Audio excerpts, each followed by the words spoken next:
Hey there.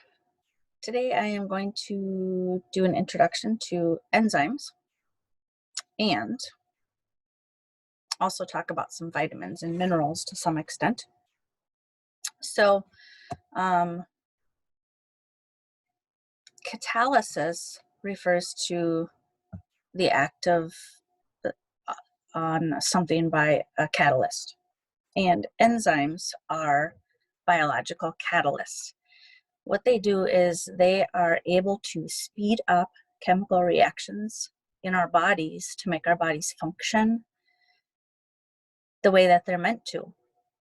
And if we didn't have enzymes, those reactions would not be able to take place at a rate that our bodies require them to. So this slide summarizes the components of an enzyme, of which I'm going to follow up with some more slides that really delve into what this slide is saying. So in summary, an enzyme is a biological catalyst. It speeds up reactions in our bodies. On each enzyme, there is an active site. And enzymes are typically like globular type of proteins with a little tiny pocket or a tunnel of which a substrate will bind that is involved in a chemical reaction. And it has a very specific shape, and this is where the action takes place. So a substrate is the reactant in an enzyme catalyzed reaction. So this is really some gibberish probably if you're looking at it. E plus S equals ES complex yields E plus P. So we'll look at that a little bit more carefully. Essentially, an enzyme attaches to a substrate. The substrate actually attaches to the enzyme at an active site, and it creates this complex where they're stuck together. The reaction takes place, and whatever new product or products are formed will be released from that enzyme. And then the enzyme can be used again and again and again. So pictures are better. Let's look at these pictures. I guess maybe we'll come back to this reaction in just a little, or this slide in just a little bit, because I said we're looking at pictures. So this is a very simplified version of an enzyme, and you can see the active site as a very small region, and it has a very specific shape, and it has a very specific chemical makeup that fits this particular substrate.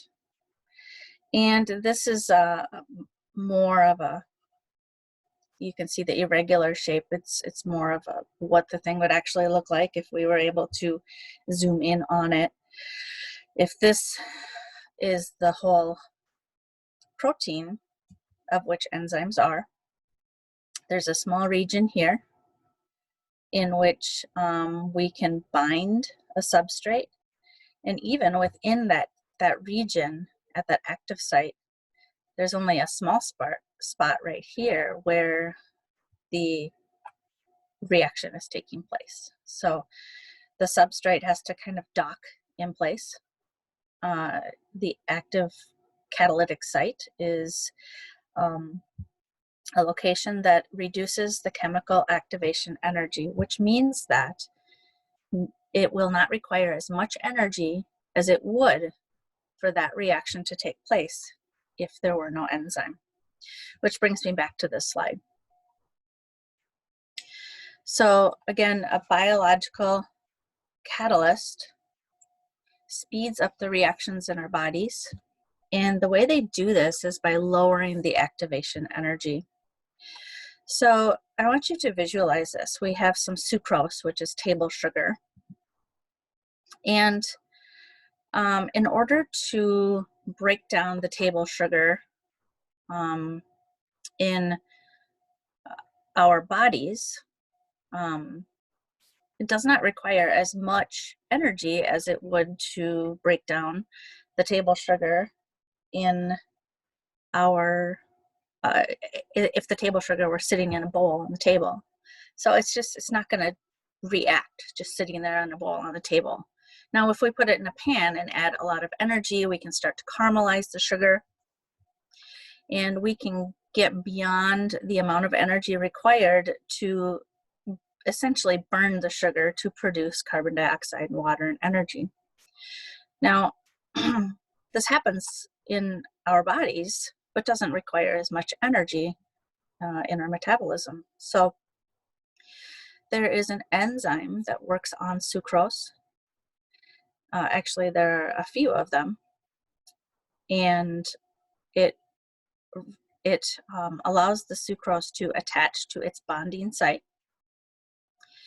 And with less energy, it will react to have the final output of the carbon dioxide and water and the energy that we need to survive. So it almost seems like this is like a barrier you would have to climb or something like that. It's not like that.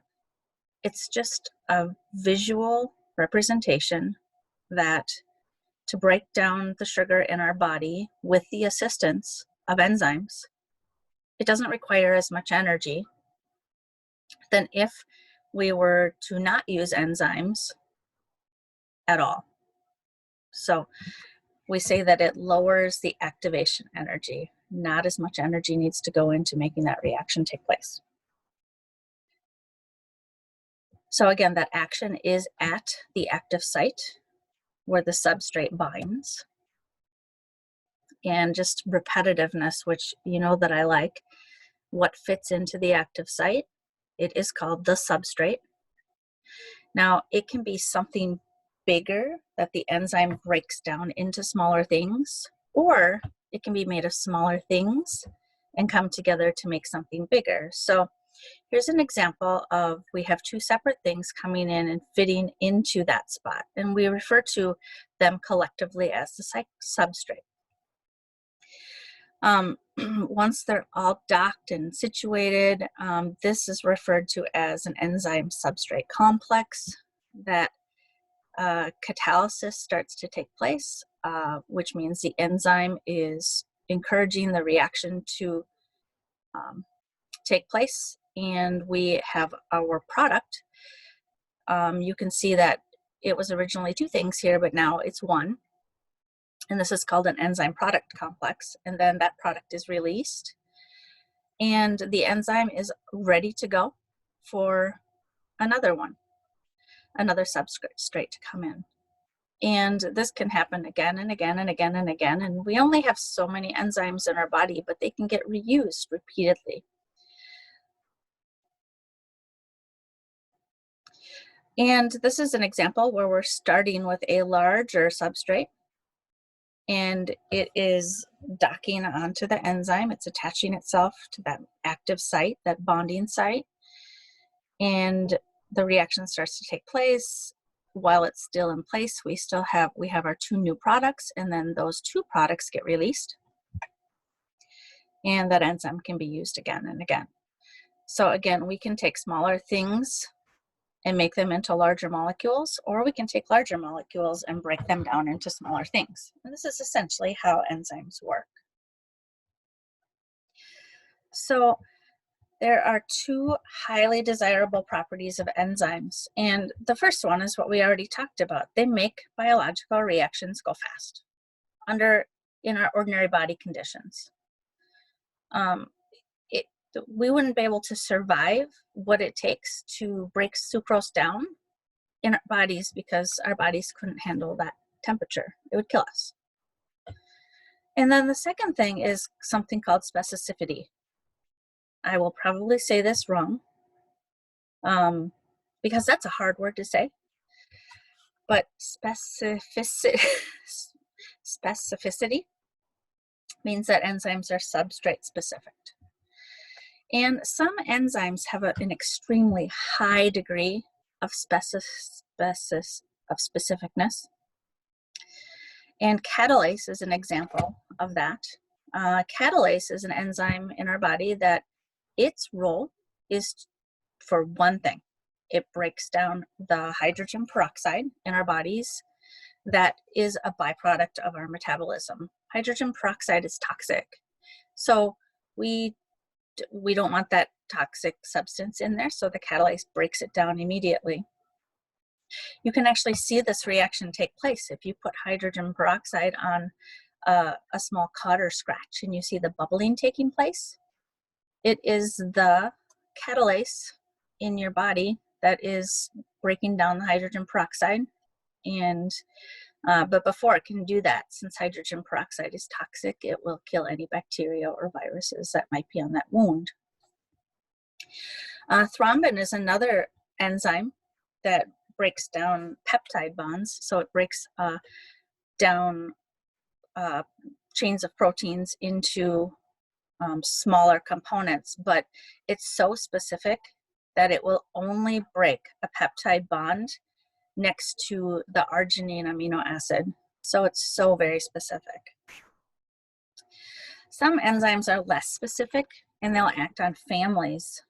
For example, lipases will break down various fats, and we have lipases in our digestive system. We add lipases to our detergents to break fats down and stains. Proteases can break down various proteins, and an example is the enzyme papain from a papaya fruit. And this enzyme is found in meat tenderizer because it can hydrolyze, undergo the breaking of those peptide bonds through hydrolysis. Remember, hydrolysis is the cutting of the protein into its amino acids. And we see it not only with proteins, we will see it with carbohydrates, and we've seen it with other categories as well in our organic chemistry discussions. But because it's not very specific, it breaks down some of those peptide bonds in proteins and makes your meat tender. And these examples are often used in detergents all the time to help the cleaning process. So very commonly used in industry. So the specificity of an enzyme is for one of the two enantiomers. Now, enantiomer is, again, the chiral isomer, two chiral isomers of one another, two mirror images molecules, have very specific shapes, and the active site will only fit a particular one. So here is an example of an enzyme that breaks down lactate. It removes hydrogen from a left-handed lactate and produces this NADH. This is going to be a big player in metabolism when we start to learn about that, but it will only do this for the left-handed and not the right-handed. And then sometimes enzymes are not just proteins. They need a little bit of help. And a cofactor is a non-protein inorganic part of an enzyme that's essential for it to work. And these are often metals, and we refer to these as minerals, like iron and zinc, magnesium. There are lots of minerals, elements that are important in our bodies. So when we have a mineral associated with the enzyme, it's called a cofactor. A coenzyme is an organic molecule that acts as a little helper, and these are often our vitamins. So therein lies the question, why are cofactors and coenzymes necessary? We only have 20 amino acids. So the functional groups are limited to the side chains in our 20 amino acids. By introducing other things in addition, like specific metals or organic molecules in the form of vitamins, it gives us much more variety in what the enzymes in our body can do. So here's an example of a cofactor. this zinc, and this enzyme would not work without that zinc being there. So this is the enzyme. In addition to the enzyme, we have zinc, and this will make the enzyme be able to catalyze reactions in the body. So this is the end of this segment in my series on enzymes and vitamins and minerals. And the next thing I'm going to talk about includes enzyme classification. So thanks for watching. I hope you learned something about enzymes, and I am available for any questions if you need them. You can just email me.